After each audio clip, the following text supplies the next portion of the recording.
बिस्मिल्लाहिर्रहमानिर्रहीम। अस्सलाम वालेकुम। जैकब न्यूज़ सां मां आहियां आबिद अली मंगरियो। पेश आहिनि हिन वक़्त जो हेडलाइन। मटियारी में 2 धनार दरिया में बुॾी विया। मक़ामी टोबन हिक खे कढी वरितो, ॿिए जी ॻोल्हा जारी। मटियारी जे कच्चे में ॻोठ रईस रसूल बख्श जाफ़रानी खोसो साम्हूं ॿेले में माल चारींदड़ 12 वरनि जो नींगर अकरम खोसो ऐं 20 वरनि जो नौजवान जमील खोसो दरिया में बुॾी विया। मक़ामी टोबन अकरम खोसो जो लाश हथ करे वरितो, जॾहिं त जमील खोसो जी ॻोल्हा जारी आहे। ॻोठाणनि मूजिबि इंतिज़ामिया खे इत्तला ॾिनी वई आहे, पर को बि मदद लाइ न पहुतो आहे। होॾां फ़ौतियुनि जे घरनि में कोहराम मची वियो आहे। जैकबाबाद में ॻोठाणे जो औरतनि समेत बासर ऐं पुलिस ख़िलाफ़ एहतजाज। ठुल जे ॻोठ हैरो ख़ान खोसो वासी अब्दुल बारी खोसो औरतनि समेत प्रेस क्लब पहुची एहतजाज कंदे चयो त ॻोठ में घर जो कमु कराइण दौरान अब्दुल शकूर खोसो RD 52 पुलिस साण करे हमिलो कंदे औरतनि ऐं ॿारनि ते तशद्दुद करे कमु बंदि करायो, ॻोठ खां लॾण लाइ चयो आहे। हुन चयो त शकूर खोसो खां ख़तरो आहे। SSP खे अपील आहे त संदसि ऐं RD 52 जे वांगारू पुलिस ख़िलाफ़ कार्रवाई करे तहफ़्फ़ुज़ फ़राहम कयो वञे।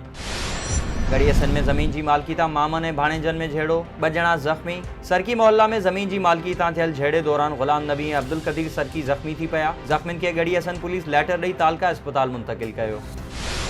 दोदापुर में रस्ते जी लंघ तां जाफ़री ने लोहरनि में झेड़ो, 4 ॼणा ज़ख़्मी। विच शहर में लोहर ऐं जाफ़री बिरादरी जी 2 धुरनि में झेड़ो थी पियो। लठियूं ऐं सिरोटा लॻण सबबि पुनल लोहर, ग़ुलाम नबी लोहर, मोहम्मद सलाह ऐं शहज़ादो जाफ़री ज़ख़्मी थी पिया, जिन खे दोदापुर पुलिस लेटर ॾेई इलाज लाइ गड़ी खैरो मुंतक़िल करे छॾियो ऐं 3 ॼणनि खे गिरफ़्तार करे वरितो आहे। टंडो मस्ती में अॻूणे पुलिस एहलकार जो धाड़ेलनि ख़िलाफ़ एहतजाज। ॻोठ झंडो नारे जो वासी अॻूणे पुलिस एहलकार महराज नारे जो मासूम पुट यासीन नारे जो समेत एहतजाज कंदे चयो त 2014 में सिंध सरकार पारां इनामी याफ़्ता धाड़ेलनि इक़बाल नारे जो, राजू नारे जो, साइथ नारे जो, राहिब नारे जो ऐं ॿियनि मुख़बिरी जो इल्ज़ाम लॻाए घर ते काह कंदे मुंहुं जी 1 ज़ाल ऐं 2 न्याणियुनि खे क़तल ऐं 2 ज़ाल पुट ऐं 2 न्याणियुनि खे ज़ख़्मी कंदे 10 ढोरनि खे गोलियूं हणी मारे छॾियो ऐं हाणे साॻिया धाड़ेल ऐं संदसि साथारी न्याज़ नारे जो ऐं ॿियनि केस तां हथ खणण लाइ घर ते ॿीहर काह करे 2 पीरसन औरतनि खे ज़ख़्मी कयो। जंहिं बावजूदि SHO बहारो लुत्फुल्ला मक्सी लाख रुपया रिश्वत तलब करे रहियो आहे। हुन अपील कई त मूं सां इंसाफ़ कयो वञे। कंडियारो वेझो सोलंगी बिरादरी में झेड़ो, 5 ॼणनि खां वधीक ज़ख़्मी। कमाल देरोलग ॻोठ पांधी सोलंगी में सोलंगी बिरादरी में थियल झेड़े जे नतीजे में लठियूं ऐं कुहाड़ियूं लॻण सबबि मंज़ूर अली, ग़ुलाम यासीन, ग़ुलाम हुसैन, शकील, अख्तियार, ज़ाहिद ऐं नसरुल्लाह ज़ख़्मी थी पिया, जिन मां मंज़ूर हुसैन ऐं नसरुल्लाह खे ॻणती जोगी हालत में नवाबशाह मुंतक़िल कयो वियो।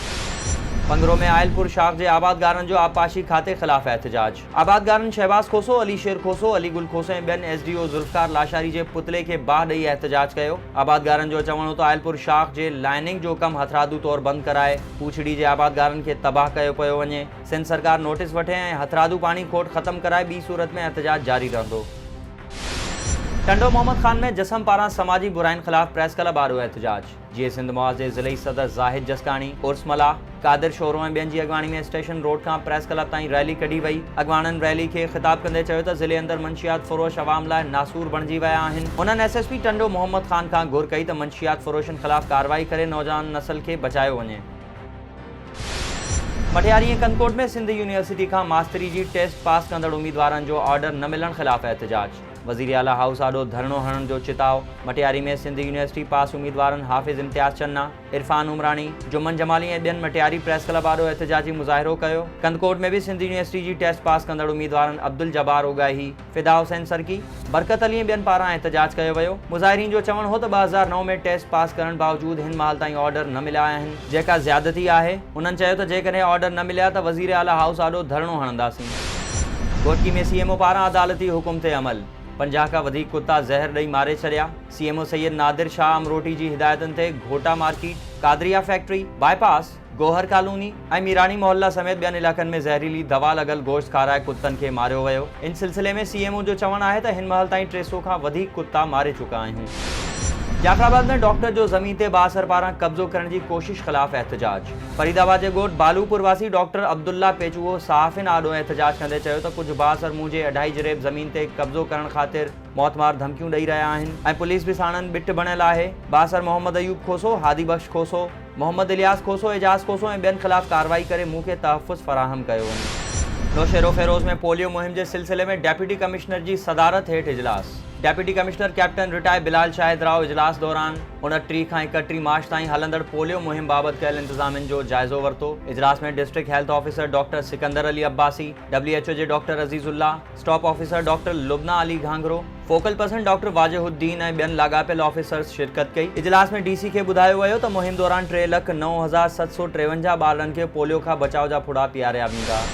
अॻूणे सूबाई वज़ीर मौलाना हाफ़िज़ हुसैन अहमद शरूदी चयो आहे त पाकिस्तान में तब्दीली जे नाले ते औरतुनि ऐं ॿारनि जा ज़हन तब्दील कया विया आहिनि। मुल्की हालात खे ॾिसंदे इमरान ख़ान पाण मुरादो घर हलियो वञे। गैर जमहूरी क़ुवतनि गैर सियासी माण्हुनि खे आणे मुल्क ऐं क़ौम ते ज़ुल्म कयो आहे। महांगाई ऐं बेरोज़गारी उरूज ते आहे। अहिड़े ख़्यालनि जो इज़हार हुन मदरसा अरबिया नूरुल हुदा हमीदिया डेरा अलायार में सहाफ़ियुनि सां ॻाल्हाईंदे कयो। ऐं भिट शाह में गंदगी ख़िलाफ़ इलाइक़े वासियुनि जो एहतजाज। भिट शाह जे मुख़्तलिफ़ मोहल्लनि में नाले जो गंदो पाणी रस्तनि ते निकिरण ख़िलाफ़ पीर मोहल्ला वासियुनि पारां गंदगी ख़िलाफ़ एहतजाजी मुज़ाहिरो कयो वियो। संदन चवणु हो त गंदगी ख़िलाफ़ शिकायतूं करण बावजूद सफ़ाई न पई कई वञे। इन सिलसिले में टाउन ऑफिसर लियाकत अली भट्टी जो चवणु हो त ड्रेनेज सिस्टम खे हलाइण पब्लिक हेल्थ जो कमु आहे, जंहिंजी शिकायत डेप्यूटी कमिश्नर मटियारी खे करे छॾी आहे। ही हुयूं हिन वक़्त ताईं जूं हेडलाइंस। वधीक ख़बरुनि ऐं अपडेट्स लाइ विज़िट कयो असांजी वेबसाइट www.jacobnewshd.com ऐं फेसबुक ते फॉलो कयो। ॾिसंदा रहो जैकब न्यूज़, ख़बर खां हक़ीक़त ताईं।